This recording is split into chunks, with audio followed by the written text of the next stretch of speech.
everybody, first time talk.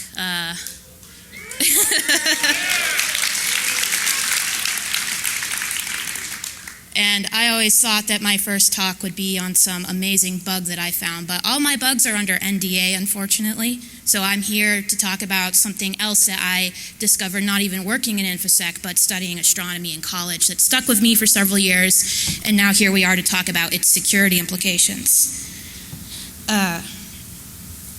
And how many of you were at the talk where Jen Savage demonstrated breaking into a toy bunny that has a webcam? It's a baby monitor. So that reminded me of something that happened when I was about 6 or 7 years old. My father had gotten a radio scanner for listening to the emergency radio, the police and the fire, and he was messing around with it, and he accidentally tuned into something that was not the police at all, or at least you hope it wasn't the police, because it was a woman screaming for mercy and a man threatening to kill her. He had tuned into a baby monitor, and he called the cops, and they came and they saved her, and there was a happy ending. Now, but the thing is, a baby monitor is an intentional emission. It's supposed to do that, but it's really easy to forget that it's broadcasting to the entire neighborhood. I bet you $1 that man never thought for a moment that there was a bug broadcasting to the neighborhood in that room as he threatened to kill his wife. And it's a good thing he didn't remember that. But it's a good point for all of us to remember in general. So we are here to talk about unintentional radio emissions, the ones that it doesn't say on the box it is doing. And spoiler alert, every device that you own is screaming its name into the infinite void on invisible, magical, ethereal waves. And the whole slideshow doesn't have an animated background, I promise. So I'm a bad idea. My other name is Melissa. I work at Veracode doing binary analysis. I'm accused of destroying InfoSec because I bring too much pink and glitter to it. I don't actually have pink hair in real life. Several people have told me I should remedy this.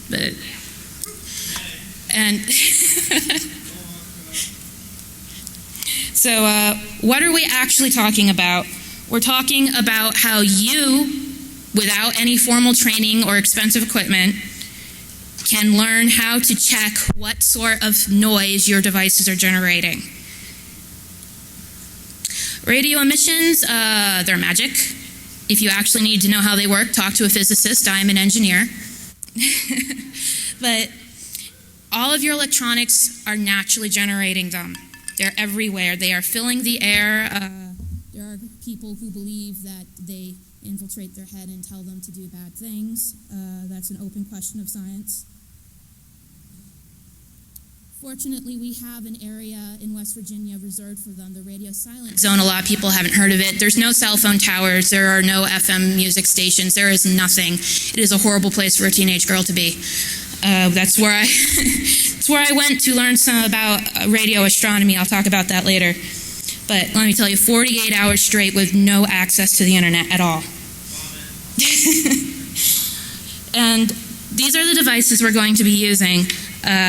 You can get these for as little as $10. And yes, it runs on Linux. Yes, it runs on Raspberry Pi. They are radios that have a wide tuning range, and they dump the raw signal to software so you can process it. And you really, really don't need to know anything about radio engineering. I realized a few months ago I had become a radio engineering script kiddie. It's like, wow, I don't know anything. Well, I know a little bit about radio science, just like script kiddies know a little bit about computers. But you had $10, you willing to order from China? If you're not, do you have $20? And there are Python bindings. I wrote a script. It's really easy. Anyone with basic technical knowledge can get into this.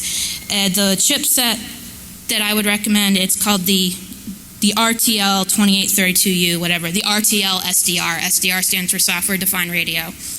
And they are mass produced for tuning into television in various countries, which is why they have such a broad tuning range. They have no intelligence on the chip. That's why they're $10, and you have to use software to make something of the signal. And you really, really don't need to know anything about radio engineering. I realized a few months ago I had become a radio engineering script kiddie. It's like, wow, I don't know anything. Well, I know a little bit about radio science, just like script kiddies know a little bit about computers. But And if there's anyone who has a problem with the word radio dongle, I am sorry, I'm going to be saying dongle several times. There's a...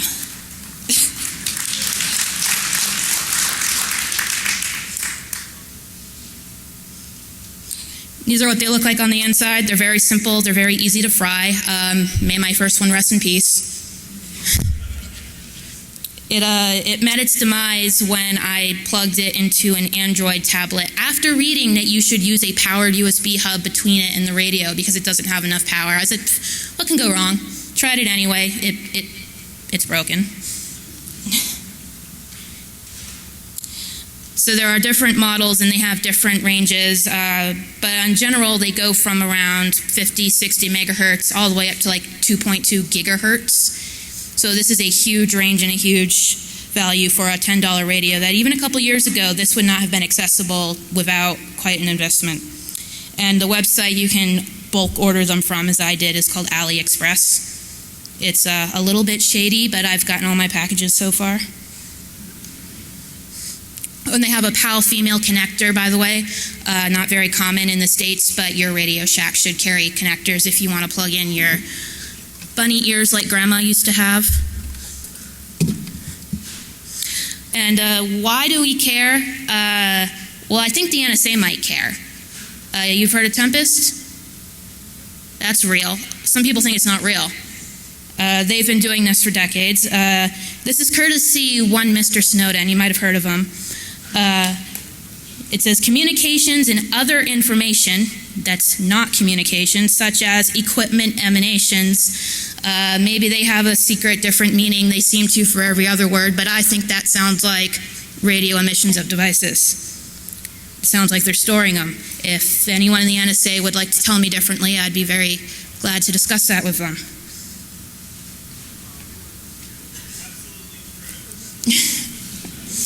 And another common misconception is that Tempest only applies to CRT screens. Not true. That's the famous demo, tuning into someone's CRT, seeing everything. The first example of Tempest was a teletypewriter. A typewriter. They could recover the letters of what was being typed from across the street. You can still do this. In 2009, these, I cannot pronounce French names, please forgive me. They released a paper eavesdropping on normal USB keyboards, on laptop keyboards, on wireless keyboards, getting full plain text recovery from across the office building. So this is real. This is an actual problem. It's not purely theoretical. And you deserve to know that. You deserve to be able to evaluate your devices for how susceptible they are to it. And this is a lot of fun for $10. And you probably aren't breaking any laws, maybe. So about that, there are a lot of laws about radio tuners. They vary from place to place. There are basically arbitrary limitations on certain frequencies if you want to check them out. Fortunately, just tuning into things is mostly passive and mostly difficult to detect. That URL, if you want to check out the slides afterwards, goes to some graduate students detecting passive tuners. So they're not entirely passive at all. But, you know, play it safe, obey all laws. For example, one that applies here in America, scanning receivers and frequency converters designed or marketed for use with scanning receivers shall be incapable of, and then it goes on for several paragraphs, and it basically says, do not tune to areas reserved for cell phones unless you are an actual cell phone. So don't do this. Do not type the number 824 and hit enter.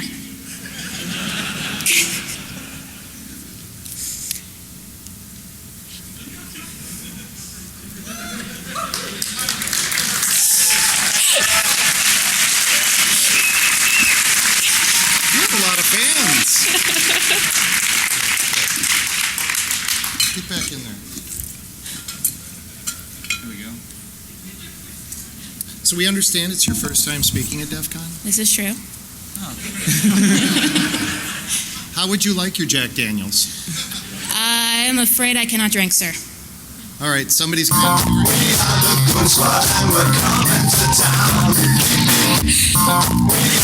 husband. Wait, is your husband in the audience? Right there. And do you drink, sir? Get your butt up here then. Has he been to DefCon before? No. Oh, your first DefCon? Yes. All right. Well, you'd have to do a double because you're both, Oh, so. that's fine. That's yours. All right. No, wait. Oh, I'm missing one. Right, one more. Oh, by the way, we have decided to brand this little exercise. You've heard of Spot the Fed? This is Shot the Noob. There will be T-shirts next year. To everybody who's new at DefCon. Cheers. Cheers.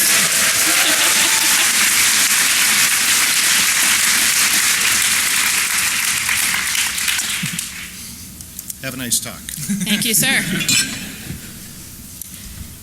I was afraid I was going to get vanned there for a second. I swear that's just a GIF. I drew it by hand. I never actually typed that number in. But, I mean, no one's ever actually gone to jail for incrementing an integer, right? It doesn't happen. We're safe.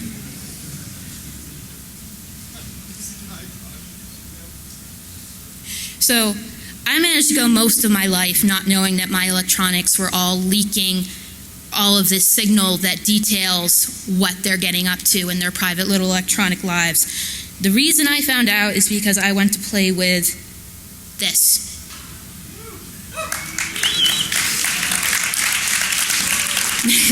This is the Green Bank telescope. It is considered the largest mobile object in the world. Ships don't count because they get to float. It is the size of a football field. It tilts from horizon to horizon, rotates all the way around. They use it to listen to outer space.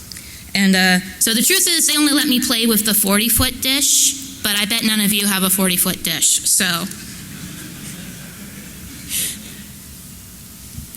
So what I learned while I was there is that their biggest challenge to getting the science done is the very electronics that they need to measure and process the signal, because those same electronics blast the signal out of the sky. Just to give you an idea, they had to get a special budget approval to have a microwave oven. They have a microwave oven, which is a Faraday cage, inside another Faraday cage, inside another room, which is also a Faraday cage. That is how much they had to shield things just so they could reheat their pizza at 2 a.m. And they have an entire copper room, and it's very creepy. I was with a girl who had a panic attack because it feels like you're being locked away forever. You open the door, you go in, there's another door, and you're sealed in this copper room. It's just, ceiling to floor, all around, all copper, and everything is self-contained, and yeah, I couldn't blame her. But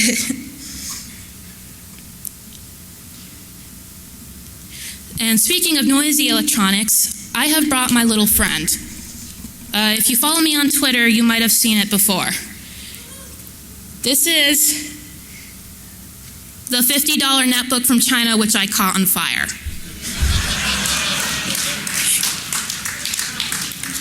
We will not discuss how it caught fire. It's not relevant. However, what's relevant is that it has no shielding. I'm pretty sure that this violates FCC from Rule 1 to the last. They'd have a conniption if they knew I imported it.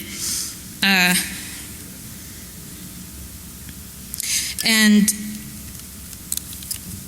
this is the part where we get to the live demo, and Fred Osley in the front row is not going to turn on his Hack RF.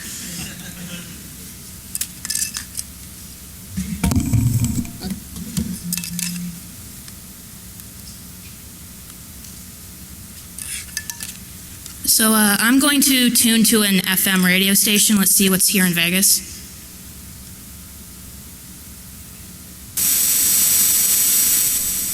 I don't want that too loud on you.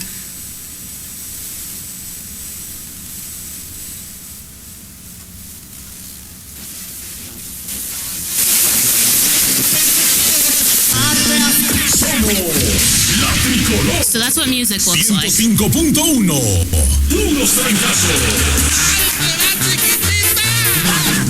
I have no idea what I just tuned into. Me enamoré otra vez de una morrita.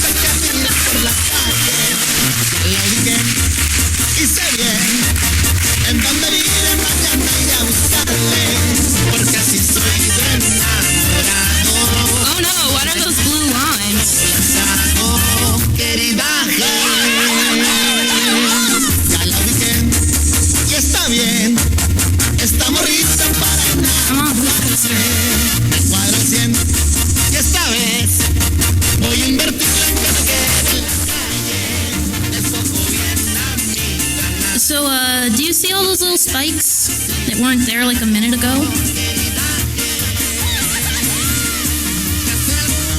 I was afraid that the contrast might not be very good, but there are lots of spikes that weren't there until I turned this on. And,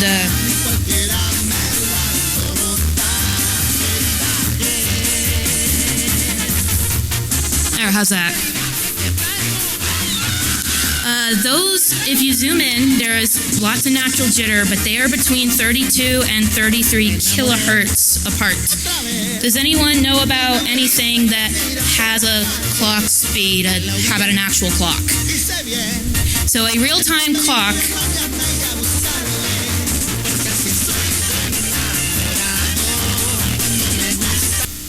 sorry.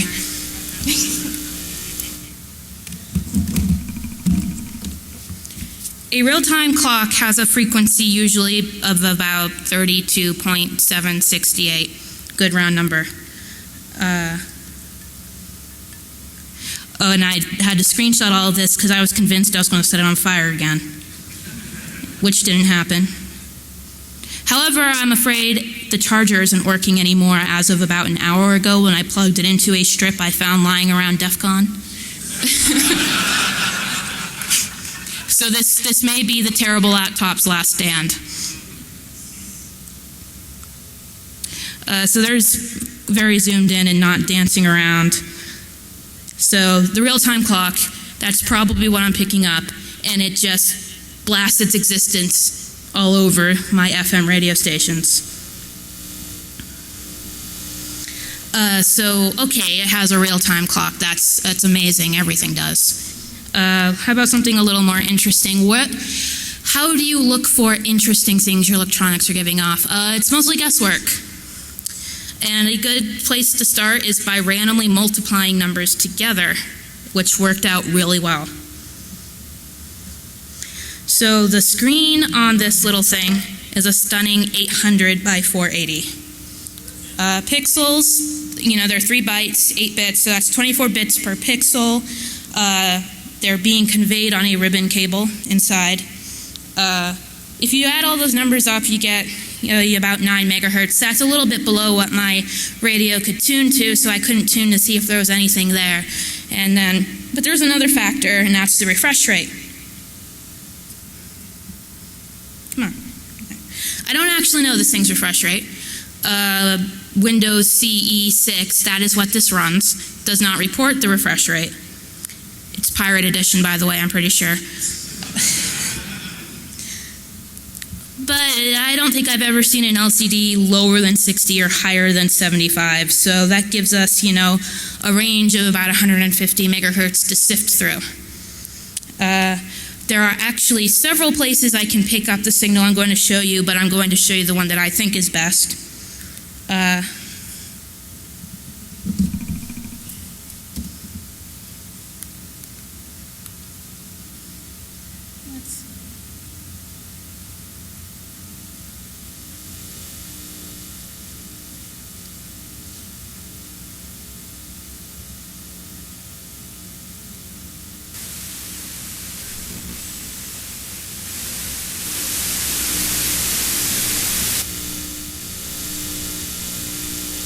Does that look like something?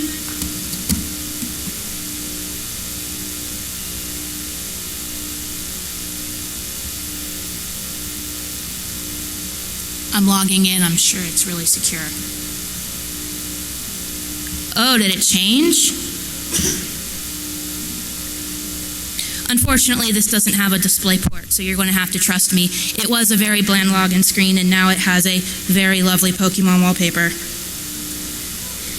And you'll see the color change because I have a very, very small antenna. It's the free one that came with my radio. So I'm sure the people you actually need to worry about do not have the free 4-inch antenna that came with their $10 radio.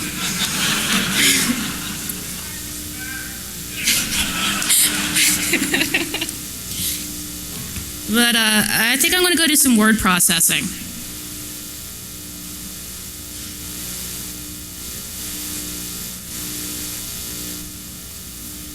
And the signal actually went very flat. It's mostly gone. I'm going to go open Pirate PowerPoint.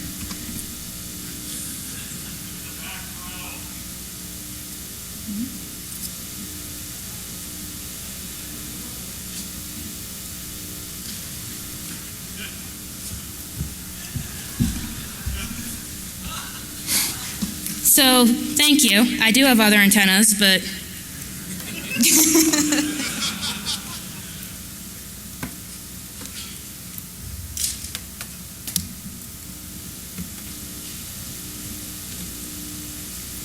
all right, I'll use it.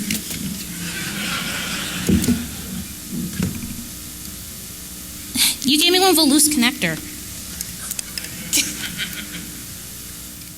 Actually, all the PAL female connectors are just all don't stay together. Ugh.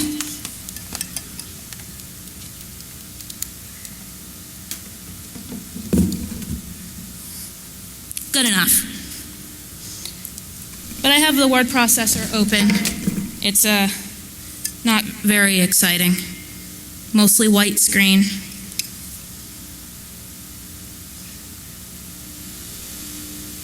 And this thing is slow as heck, so Office, presentations.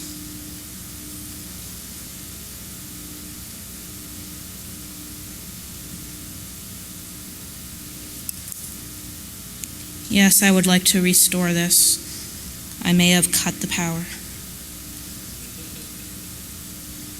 And, gee, that looks different. I have a nice checkerboard effect going on my PowerPoint.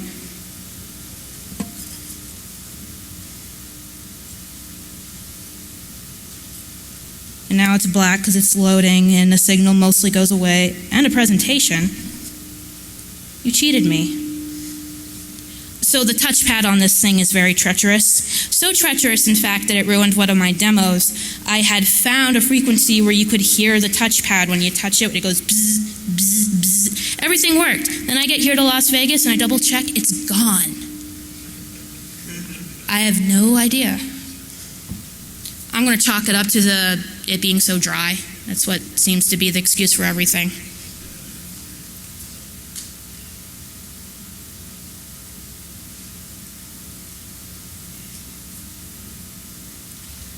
And so now the full screen is that checkerboard pattern, and my signal has broken down into very discrete lines. Now, can you recover the screen from this? I'm pretty sure you can.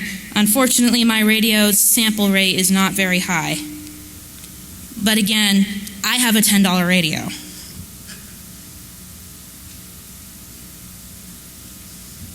So there's my backup.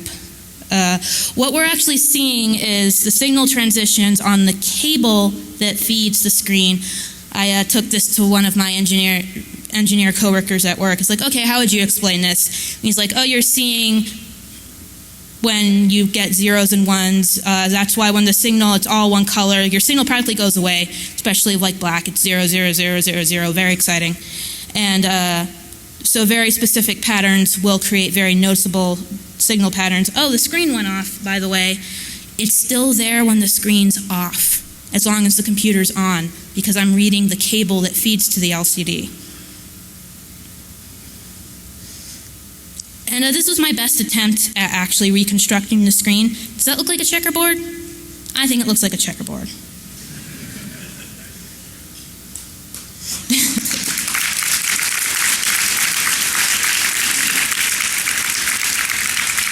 So that was the best I could manage with my toy radio. Wrote a Python script, wrote out to their plotting API. Maybe I'm doing it all wrong, but so if the NSA is here, I'd like to file a FOIA request for their algorithms for reconstructing screens. I'm sure they've already figured all this out. So as I said, it's not just screens. It's I've picked up touchscreen capacitive fields, which have decided to stop working in Vegas. You can pick up physical button presses like the keyboards that those gentlemen were scanning I showed you earlier. The color of lights. So you have green light, red light on your secret machine that's locked away. Yeah, don't do that. microphones, obviously, especially wireless ones. When I was at the Source Boston conference, I was running around recording people from across the building and then surprising them. Just like, you weren't in my talk. How did you get that?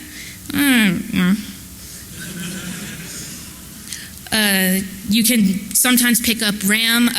So when I figured out I could see RAM, I hooked the antenna around my neck and went around the office, popped into offices, of all this equipment hanging off my neck, like, excuse me, sir, can you tell me what model of MacBook that is? Like, it's last year's. Like, oh, is it this one? Yeah. Like, hang on. Tune my radio and I see the little grid of lines right where I expect to be like, thank you, leave. Like, what is she doing? So basically, you can pick up everything to some extent. So that's what RAM looks like. It just makes a very pretty grid. So like this tablet that I'm presenting on, it has 1600 megahertz RAM, and I couldn't find it at 1600 megahertz, and I was confused, and then I found it at 800 megahertz. I'm like, oh, I guess that's because it's dual channel. And I've had some people explain to me what that actually means, because I hadn't actually thought about RAM since about, I think 2003 was the last time I actually put RAM into a computer. All of the ones I've bought since then have been tablets. I know, right?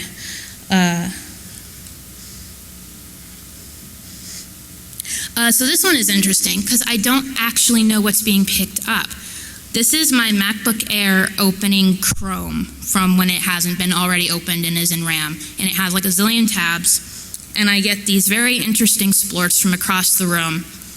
Splorts being the technical term. So across the room with my little 4-inch antenna, I can pick up that my MacBook Air was opening Chrome. I'm like, well, it must be the processor. And I ran a benchmark to stress test the processor. Didn't get it. Like, it must be the hard drive loading all the cached files. So I open big files, don't get it. So I don't actually know what's causing it. But it's there.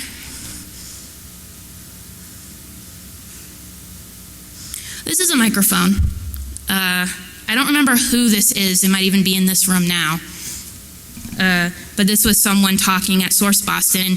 When I say there was informed consent, I mean everyone knew I was up to something. But I maintain I was not violating Massachusetts wiretapping laws. Now, when I accidentally tuned into the Blue Man Group, well, that was an accident.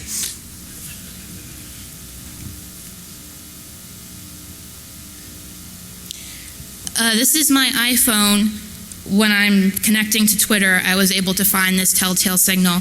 I tried to reproduce it here, but for some reason the network here is really unstable.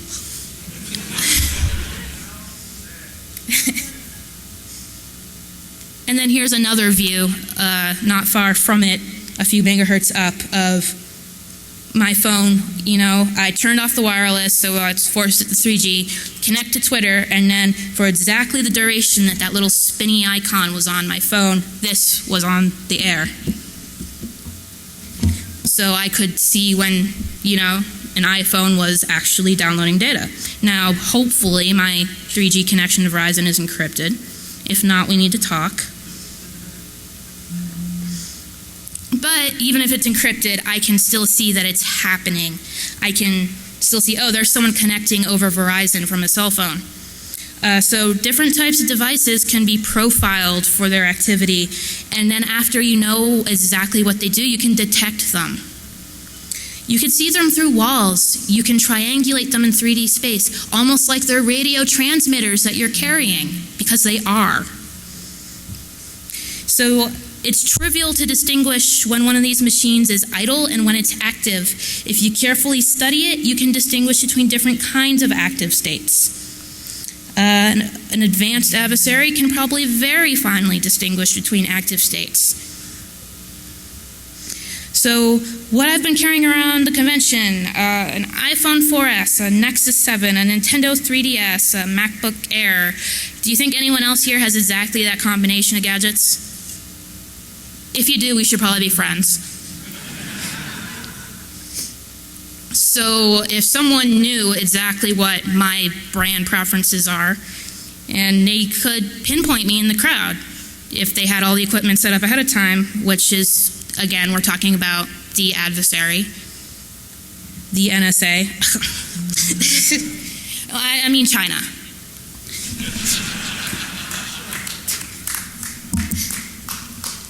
So even if I turn off Wi-Fi and Bluetooth, this is still possible. I mean, they say, oh, turn off Bluetooth so they can't see your phone.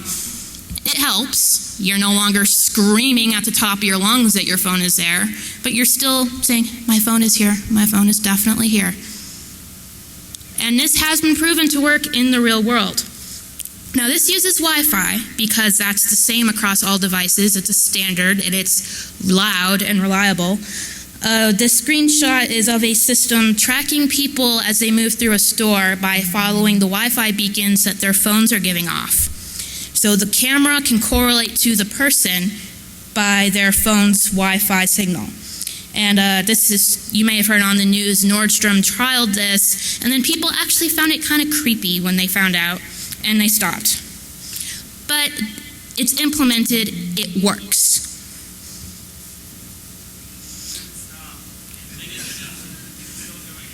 Oh, they said they'd stop. Gosh, that's what I get for trusting them.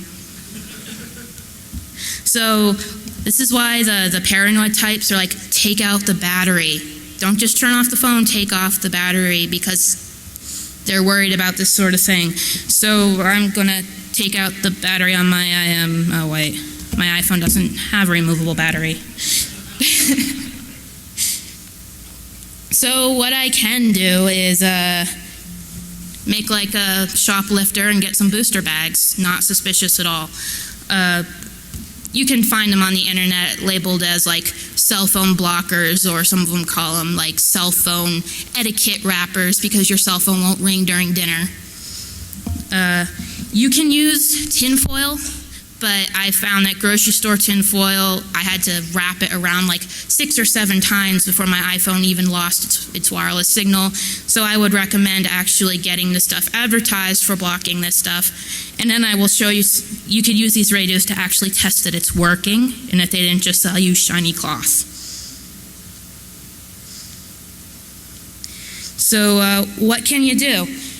You need to have a completely private talk. Empty everyone's pockets and put everything in your microwave oven. Do not run it.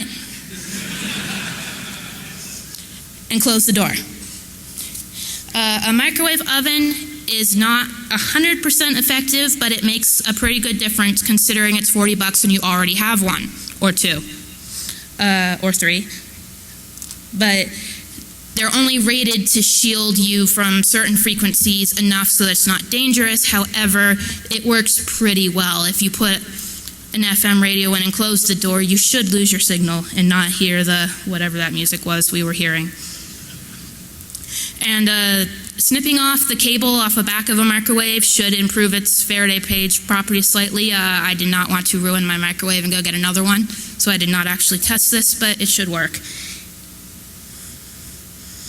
But I did learn, if you want to put a device in a Faraday cage and then run a cable out, either for power or for internet, keep that cable as short as possible. So when I first heard, like, oh, I'm going to go test my microwave and make sure it actually works, I put my radio in there and closed the door, and the signal just barely drops a little bit. I'm like, this barely works at all. And then I finally realized I had a 6-foot USB cable dangling out of the microwave oven. And it's a shielded cable. It says so on the wrapper. But I could still pick up my local radio stations loud and clear inside a Faraday cage because I had a 6-foot cable on the outside feeding into it. I wrapped it all up and moved the microwave closer to my computer so that it was now like 6 inches outside and the rest was inside, and suddenly I lost the signal. So that was how I learned, yeah, those wires dangling out of a cage, they're antennas. And also, when something says it's shielded, it means it's shielded enough not to break, not shielded enough not to pick up your local music station. So you can use even these $10 SDRs to check, like, okay, is this Faraday wrapper for my phone actually working? Is my phone giving off weird signals? I wrote a Python script to scan through a range and look for signals that I ran when it was in the Faraday cage. I think I could improve it quite a bit. Someone who knows a lot more about radio could improve it quite a bit. How am I doing on time? Okay, great. And in the process, you will learn that there are trillions of devices broadcasting weird things in your neighborhood. And you will start to lose sleep over them. What is that thing that goes beep, beep every 3 minutes? I don't know.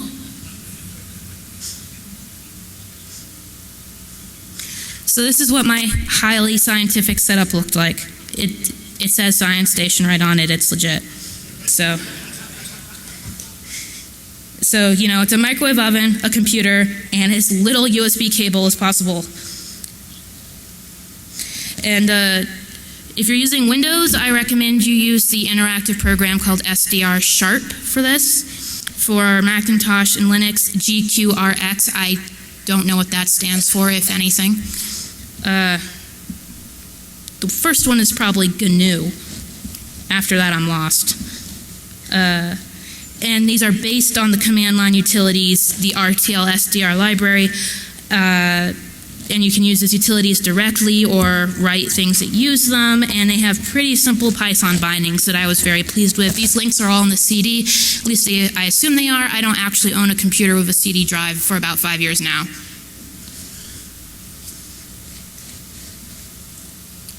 So what else can you do? Well, the U.S. government has helpfully compiled its guidelines for being resistant to this, and you can find them on Wikipedia. There's also the French and the German have their own guidelines if you want to compare. But their key takeaway is correlated emissions are bad. Correlated emissions means it changes when something on the machine changes. That leaks information. You don't want that. So ask your landlady about copper plating for your bedroom. I'm sure it will go over really well.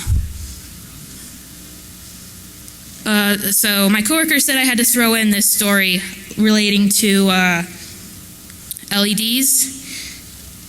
Will this play? Oh, come on. No, go back. So that's supposed to be a movie that shows the lights changing color. At work, we have a rainbow tree that someone made. It's a metal tree that has all these LEDs in it and is powered by Arduino, and it goes through these patterns, right? And I like to sit under it at work because it's like your own little private disco. And so shortly after I got my radio and I was delighting and discovering things around the office, I sat under that tree and suddenly my signal was just like, and then the rainbow tree changed what pattern it was doing, and it was like, I'm like, oh, cool. I can hear what color is on the tree is playing by this radio interference. So I'm sitting here with my headphones on, like, whoa. Someone comes by, looks at me, and they're like, what are you doing? I go, I'm listening to the tree. I can hear the colors.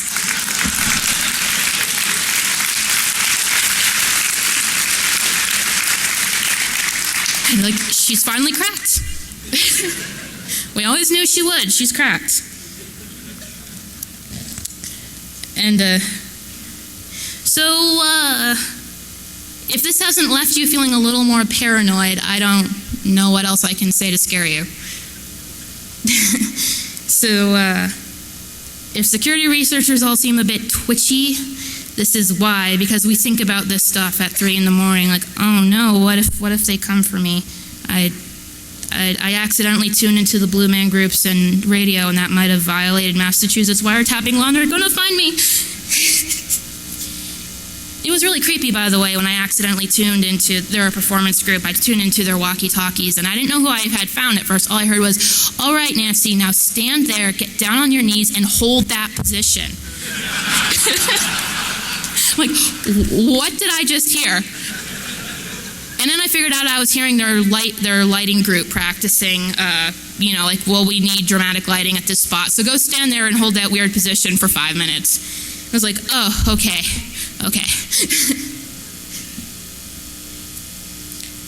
And I'm not even positive it was the Blue Man Group, but I could see their big sign from the window, so that's probably who I accidentally tuned into. So as another reminder, walkie-talkies, radios, wireless phones, baby monitors, those are all in the clear.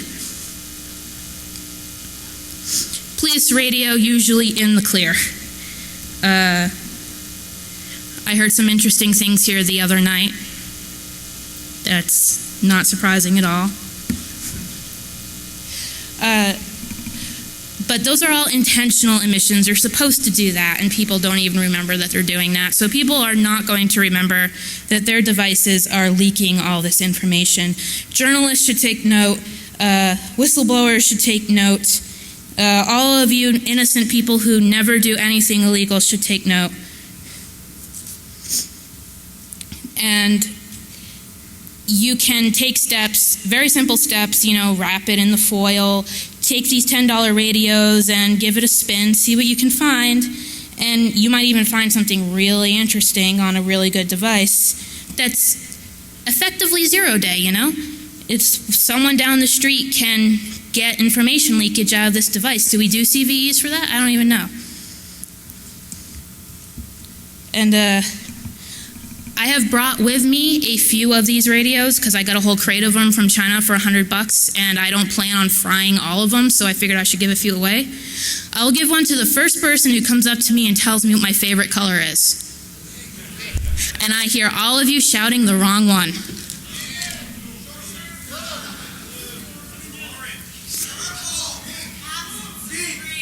Who said orange? Larry Cash Dollar, I know you, that's cheating.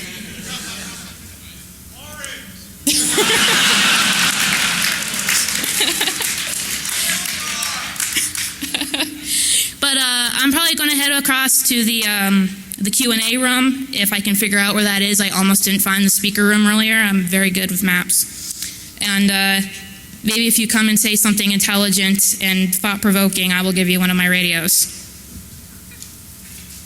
Thank you.